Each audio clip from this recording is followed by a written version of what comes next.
안녕하십니까. 고고TV 여명입니다. 고고TV는 주말에는 좀 근본적인 문제, 정치적 문제를 좀 다루는데요. 주말 잘 보내시고, 건승하십시오. 어제는 제가 갤럽 여론조사의 놀라운 변화와 반전에 대해서 올렸죠. 50대, 60대가 드디어 문재인을 떠나기 시작했다. 20대는 벌써 떠났어요. 제가 좀 읽어드리고 말씀을 드리겠습니다.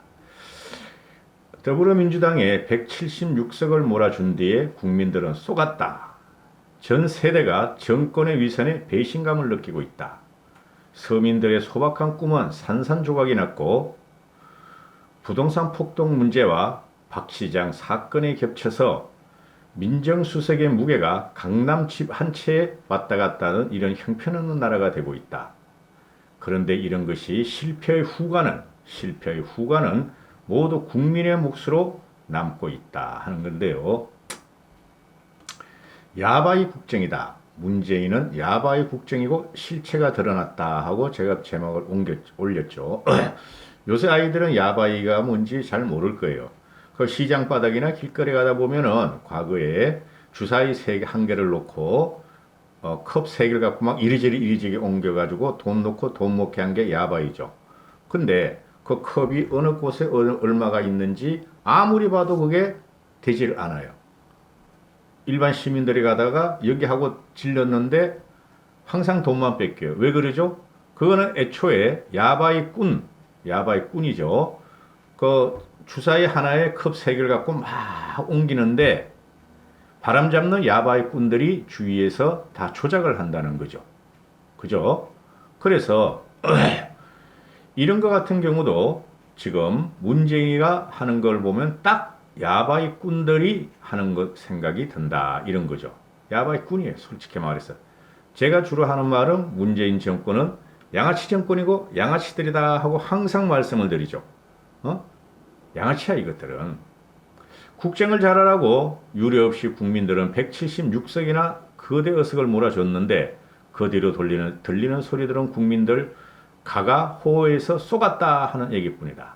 20대, 30대는 대학을 졸업해도 갈 직장이 없고 인천국제공항 사태에서 보듯이 공정은 구애에 불과했고 안정적인 공무원이 되기 위해 노량진에서 수년째 컵밥을 먹고 끼니를 때우며 책과 씨름하면서 시험을 준비하는 청춘들은 절비하다. 근데 기존의 비정규직을 정규직으로 다 만들어버리고 공무원 시험 준비하고 공기업 시험 준비하는 사람들마저 헛부리고 있다. 페미니스트 대통령인 줄 알았는데 그리고 열광적인 지지를 보냈던 여성들도 박원순 사건을 보면서 문 대통령에 대한 배신감을 토로하고 이탈하고 있다.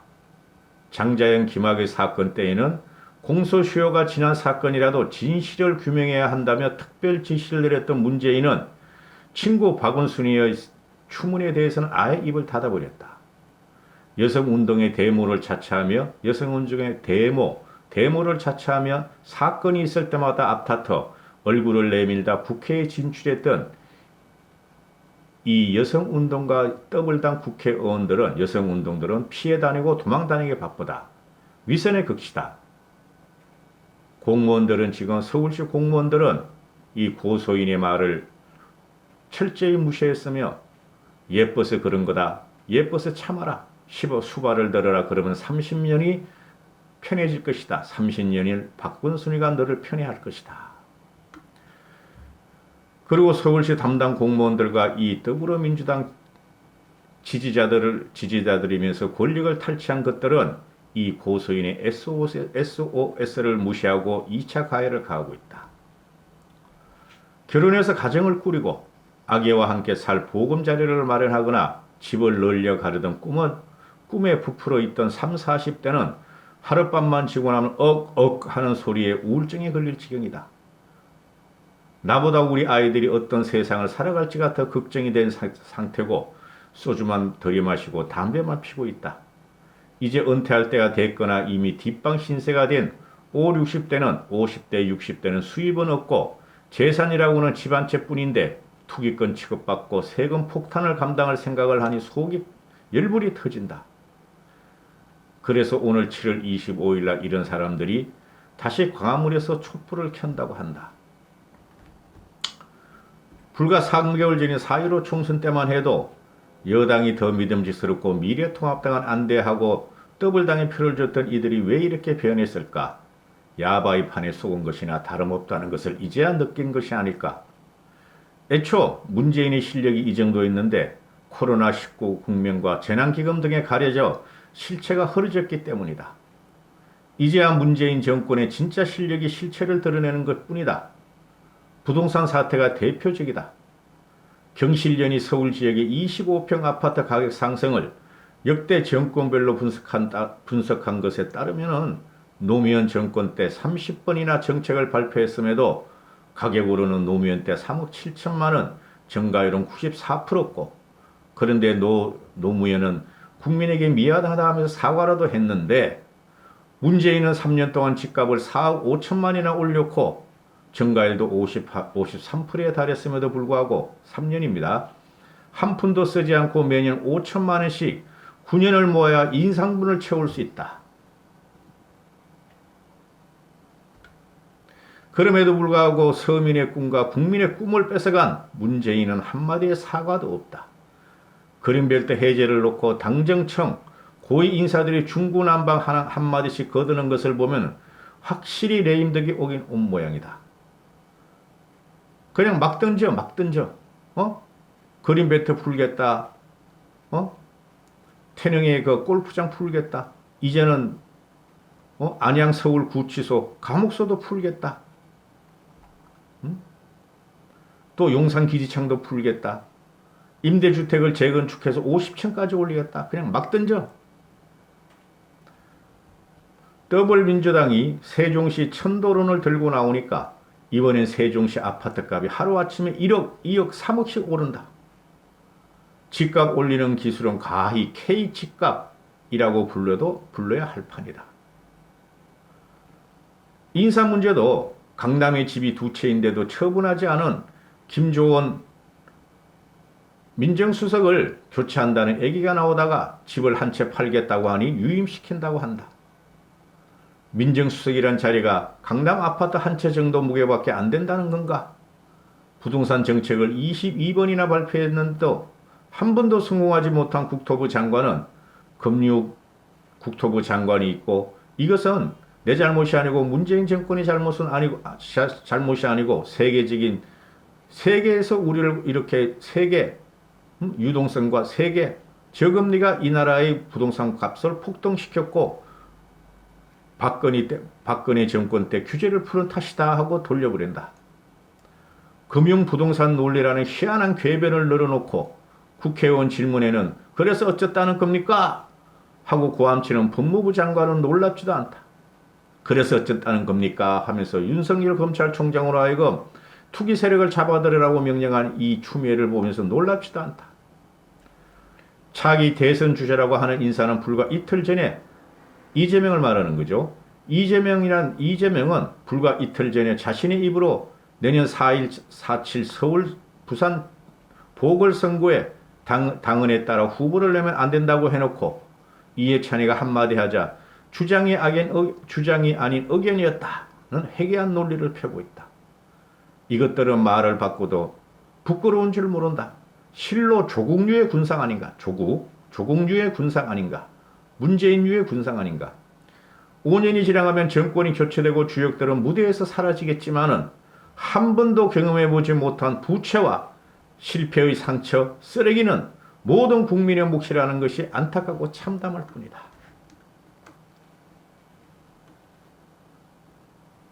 이게 문화일보 논설이에요. 문화일보 논설인데 이현종이라고 있죠. 그 종편 틀면은 여기저기 그죠? 평론을 하는 친구죠. 이현종이. 이 사람이 이제 우파인데 자칭 우파인데 굉장히 그래도 그 쓰레기 우파 평론가들보다는 월등하게 중심을 지키면서 문재인을 대해서 비판을 하고 평론을 해요. 이런 사람이 진짜 우파죠. 그런데 제가 이 내용을 소개시켜 드린 것은 다 아시는 소리지만은 결국엔 한마디로 문재인은 야바이꾼이었고 문재인을 지탱하고 있는 것들은 다 야바이꾼이다. 그 실체가 이제 드러나서 모든 언론이 그래요. 이 친구뿐만 아니라 조선일보 사설이나 칼럼을 보면은 이보다 더 지독한 말을 써요. 지독한 말을 쓰는데 지금 저도 그렇고 고고TV가 그렇게 무식한 사람 아니에요. 이렇게 말씀드리는 것을 이렇게 글로 뽑아서 하려고 그러면 너무 시간이 많이 걸려. 그리고 이렇게 하면은 일반적으로 커뮤니케이션이 안 돼요. 이 정치라는 건 정치 선동이에요. 그거를 고고TV는 지향을 하는데 그래서 말을 할 적에 일반적으로 사람들한테 쉽게 말을 해야 돼요. 그죠? 그래서 지금 일반 신문이나 칼럼을 뭐 경향 한겨레까지 봐도 문재인에 대한 대단한 분노를 증폭시키는 칼럼이나 사설을 써요. 근데 굉장히 좀 약하죠. 이때까지 보지도 못한 용어들을 굉장히 많이 갖고 나와요. 특히 조선일보 같은 경우 칼럼.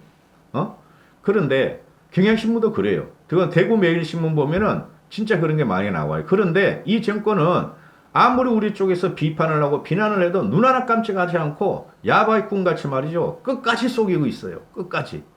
이 정권은 끝나가는 정권인데 그럼에도 불구하고 문재인 지지율이 45%나 돼요. 45%나 갤럽에 따지면 어제 방송했듯이 45%나 돼요. 이걸 깨뜨리려면 어떻게 하는가? 응? 계속 떠들어야 돼요. 우리는 팩트를 가지고 떠들어야 돼요. 팩트를 가지고. 신문 기자들은 팩트를 가지고 기사 취재 들어가고 칼럼을 쓰시는 분들 논설을 쓰시는 논문을 쓰는 그런 기자들은 계속 팩트로 조지고 문재인 정권은 고고TV 같이 이렇게 유튜브 몇 명 안 보지만 방송하는 사람은 팩트를 가지고 계속 우리가 일상적인 언어 가지고 문재인을 조져야 돼요. 우리는 당할 만큼 지금 계속 당하고 있어요. 그래서 저 같은 경우는 지금 유튜브를 하고 나서 굉장히 힘들어요. 솔직히 정신적으로. 그런데 이 정권을 쓰러뜨려야 된다고. 우리가 어떻게 앞으로 2년 후까지 얘네는 지금 진영을 다시 짜죠. 어제 같은 경우 봐도 24일 같은 경우도 그 수석 비서관이나 비서관을 4명인가 5명을 경질을 시키죠. 3명은 뭐 아파트가 2채 있는 3채 있는데 안 판다 그래가지고 경질시켜버려요. 그 다음에 민정수석이라는 애가 뭐야? 김종원이 걔 같은 경우는 아파트 팔겠으니까 놔두고 이런 정권이 어디 있냐면은 그죠? 그리고 갑자기 서울 천도로 나와서 세종시 집값이 그 처음에 분양받을 때 2억 3억 한 게 지금 15억 20억이가 며칠 동안에 몇 억이 올라.